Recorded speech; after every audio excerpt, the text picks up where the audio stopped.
Assalamu alaikum wa rahmatullahi wa barakatuh. Oh, brothers and sisters, may the peace and blessings of Allah be upon every one of us. Because I don't want to take much of your time, please let's quickly listen to this.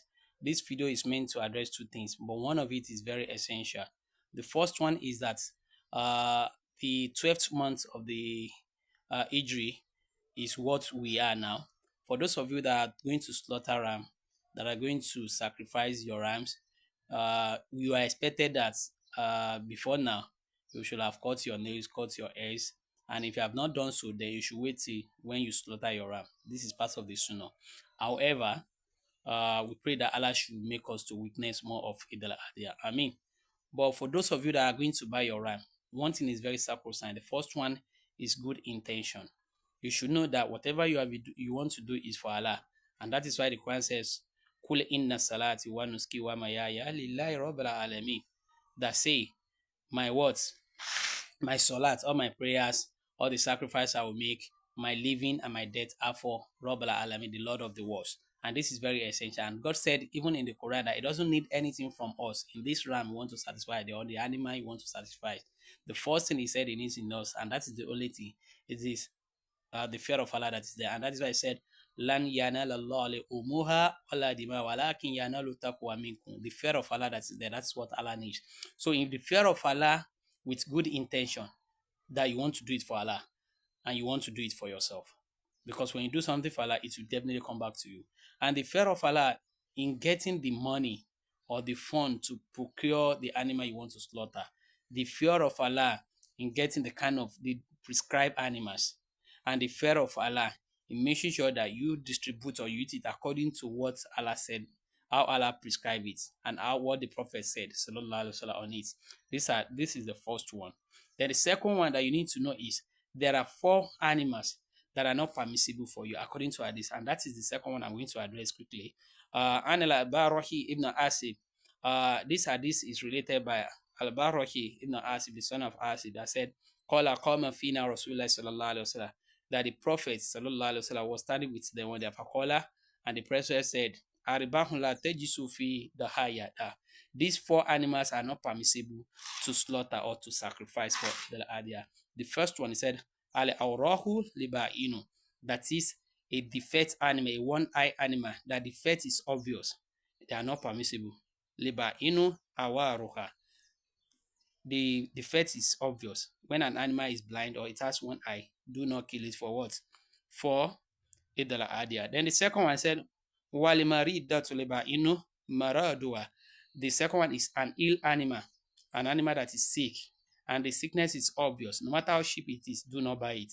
And the third one is Wale Arijahu Libahinu Zalehuwa, and that is a lame animal, that the limbs is obvious. Do not buy it. When you see that the legs of an animal, it looks somehow, it can't work very well, do not buy it. Okay. And the fourth one is Wale Kasiratu Letila Tunki, and that is an emaciated animal, that the marrow in its bone, that has no marrow in its bone, an emaciated animal that has no marrow in its bone. That is, when you look at the bone of that animal, it looks like meat. It does not have like bone. No matter how cheap it is, do not buy that kind of animal. May Allah make us understood better than said. Akí ẹ̀yin ọmọ ìyá wa alápọ̀nlé ìkẹ́ Ọlọ́run lọ́mọ kó máa bá ní ànábì Muhammad sallallahu alaihi wasallam. Ọlọ́run jọ kó jẹ́ ká ṣe ọ̀pọ̀lọpọ̀ ọdún láyé wa. Ìyẹn ọdún iléyá àti gbogbo ohun tí ń jẹ́ ọdún. Akíra ipa kó palẹ̀mọ́ ọdún. Ọlọ́run jẹ́ kó bá wa láyé, kó bá wa láyé wa. Àmín. Ọ̀rọ̀ méjì ni a fẹ́ sáré sọ tí wọ́n náà máa jàǹfààní. Alákọ̀ọ́kọ́ nínú ọ̀rọ̀ ni pé tá a bá ti bọ́ sínú oṣù kejìlá, oṣù ọjọ́ ọ̀run tí a wà ń bẹ̀, tẹ́ni ń jẹ́ àkọ́kọ́ bí mi bá ní ṣì calculation yẹn. Òun ní pé gbogbo ẹni tó bá ti fẹ́ pẹran kí èní tó tó, ó yẹ ká ti gérun wa, ká ti gé kọ̀nà wa. Bàbá dẹ̀ ti gé gẹ́gẹ́ bí súnà, ká dúró dìgbà tá a bá pẹran ọdún ká tó gé. Ẹlẹ́ẹ̀kejì ń bẹ̀ ni pé mẹ́wàá alákọ̀ọ́kọ́ yìí tó jẹ́ pé ọjọ́ kẹwàá ń bẹ̀, òun náà ni a pẹran. Ọlọ́run pàtàkì ẹ̀ púpọ̀ débi pé ìkan nínú ọ̀rọ̀ wọn ní iṣẹ́ olóore lásìkò yìí Ọlọ́run nífẹ̀ẹ́ sí, ahabu ilallah, Ọlọ́run nífẹ̀ẹ́ sí tayọ àwọn àsìkò míì náà. Inú ẹ̀ náà ni pé ká kírun dáadáa lásìkò yìí, ká gbààwẹ̀, ká yọ sàká, then ká ṣe ìtọrẹ àánú, ká ka Al-Qur'ani, gbogbo àwọn iṣẹ́ olóore ẹja ṣe dáadáa lásìkò mẹ́wàá yìí láti èní títí di mẹ́wàá tí ó jẹ́ ọjọ́ ọdún. Ọlọ́run kó gbà fẹ́ ní kọ̀ọ̀kan. Ọ̀rọ̀ ẹlẹ́ẹ̀kejì ni pé nínú ọdún tá a fẹ́ ṣe yìí, ọlọ́run ọba àlekè ọlá ó jẹ́ kó yé wa pé gbogbo ohun tóun ká fẹ́ pa àníyàn wa gbọ́dọ̀ dúró dáadáa torí pé nínú ẹ̀sìn àníyàn gangan ni ló ṣe jẹ́ pé ìkan nínú ọ̀rọ̀ nínú àlùkò ní qul inna salati wa nusuki wa mahyaya wa mamati lillahi rabbil alamin sọ wípé inna salati dájúdájú gbogbo ohun tí ń jẹ́ ìrun mi wa nusuki gbogbo ohun tí ń jẹ́ nǹkan tí ń bá pa pátá lẹ́ran ni àti bẹ́ẹ̀ bẹ́ẹ̀ lọ wa mahyaya ìṣẹ̀mí mi wa mamati àti òkú mi lillahi rabbil alamin tí ọlọ́run ọba àgbà ńlá ayé ni so bí wọn náà bá ti wá mọ̀ bẹ́ẹ̀ fi àníyàn tó dáa kó fi wówó ẹran fi àníyàn tó dáa kó fi pẹran kó fi jẹran ẹlẹ́ẹ̀kejì ń bẹ náà ni pé ọlọ́run tó wá jẹ́ kó yé wa pé gbogbo ń tá a fẹ́ pa lẹ́ran àti ń tá a fẹ́ ṣe lọ́dún nǹkan ẹ̀yẹ̀kan lòun nídìí ń bẹ ó sọ fún wa nínú àlùkò ó ní lan tanala Allaha luhumuha wala dima'uha walakin yanaluhu taqwa minkum ó ní òun ò nídìí ẹ̀jẹ̀ ẹran wa bó ṣe pọ̀ tó ẹran wa bó ṣe tóbi tó òun ò nídìí ẹ̀yìn tí ń tóun fẹ́ gbámú bẹ̀ fún wa nìyẹn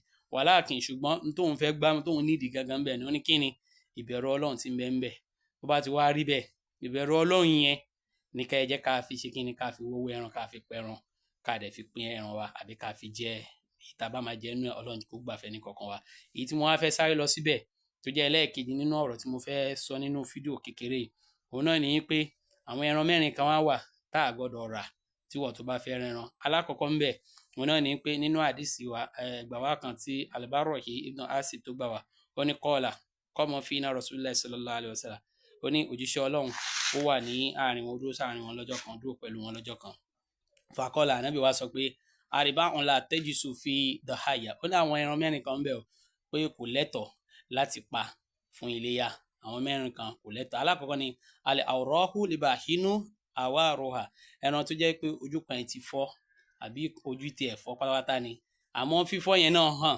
tó jẹ́ pé a mọ̀ pé ẹran yóò ríran kò sí bó lè ṣe chíìpù tó má bá wọn rọrùn ẹran bẹ́ẹ̀ sọ pé ó fẹ́ paléyà ó paléyà o ẹlẹ́ẹ̀kejì ń bẹ tó tún sọ fún wọn ní wàlẹ̀mọ̀rí dọ̀tulẹ̀bà iná mọ̀ràdùhà òun ní ẹran tí ó ń ṣàìsàn táwọn ipò ń ṣàìsàn àìsàn yẹn dẹ̀ tí wọ́n hàn orí ẹran bẹ́ẹ̀ má fi paléyà ẹran bẹ́ẹ̀ ò ṣe é dá láti rà ọlọ́run ṣàánú ẹnì kankan ẹlẹ́ẹ̀kẹta ni wàlẹ̀ àrìjá olèbà inú zọlẹ̀ ń wà ẹran tó jẹ́ pé a ti mọ̀ pé ẹsẹ̀ ti kán tábà ní kó rìn síwájú kò lè rìn àti bẹ́ẹ̀ bẹ́ẹ̀ lọ a dẹ̀ ti mọ̀ pé ẹran eléyìí ẹsẹ̀ ti kán àbí nǹkan kan ti bàjẹ́ lára ẹ̀ nínú ẹsẹ̀ àti bẹ́ẹ̀ bẹ́ẹ̀ lọ orí ẹran báyìí ẹ jẹ́ ká jìnnà sí láti fi parẹ́ ẹlẹ́ẹ̀kẹrin mẹ́rin alẹ́kẹsìrọ́ọ̀tù lẹ́tì láàtúnkì ẹran tó jẹ́ wípé ọlọ́run ti kádàrá wípé kò légungun lára jọ̀bọ̀jọ̀bọ̀ nìkan ló kàn ní ẹran nìkan bàbá gbogbo ẹran á wá dàbí ẹran tí ò tẹ̀ légungun lára orí ẹran bẹ́ẹ̀ ká jìnnà sí àgbọ̀dọ̀ fi paléyà so ìyẹn náà ló débi wípé àtìyẹn àtẹlẹ́ẹ̀kẹta yẹn náà ló débi wípé a gbọ́dọ̀ fẹ́ràn jà torí pé tí ìwọ ẹran bá kán àbí tẹ́jẹ̀ yọ ń bẹ àwọn ẹran bẹ́ẹ̀ níṣẹ́ wọn ta lè fi pa iléyá ọlọ́njọ́ àti mí àtẹ̀yìn ọlọ́njẹ́ àgbélé yìí káwá aṣọdún ìdùnnú gbogbo àwọn èèyàn wa tí wọ́n máa wá sí lọ́dún bá aṣọ wọn lérí kó bá aṣọ wọn padà gbogbo àwa náà tá a máa travel ṣọ́ wa lọ kó o tún ṣọ́ wa padà má jẹ́ kí aburú ṣe iṣẹ́ ẹnìkọ̀ọ̀kan má jẹ́ aburú ṣe ẹnìkọ̀ọ̀kan wa gbogbo ẹni tí ò tí ì rówó ẹran ọlọ́nbọ̀ wa láṣìírí ẹni tó ti rí ọlọ́njọ́ má jẹ́ kówó náà má jẹ́ àtúnfi wo bùkátà èmi má jẹ́ kówó náà má jẹ́ wọn jì lọ wá gbàdúrà ẹni tó ti rẹ́ran ọlọ́njọ́ iléyá ni kọ́lọ́njọ́ àfiṣe má jẹ́ wọn fi sòkú wa kó wá gbàdúrà ẹnìkọ̀ọ̀kan gbogbo ẹ̀yin aláàánú wa aládùúró ti wa ọlọ́run bá gbàdúrà yín o bá dúró tẹ̀yìn náà ọlá ìtòbí ọlọ́run ọlá innama amruhu iza arada shay'an an yaqula lahu kun fayakun. Assalamu alaikum warahmatullahi wabarakatuh.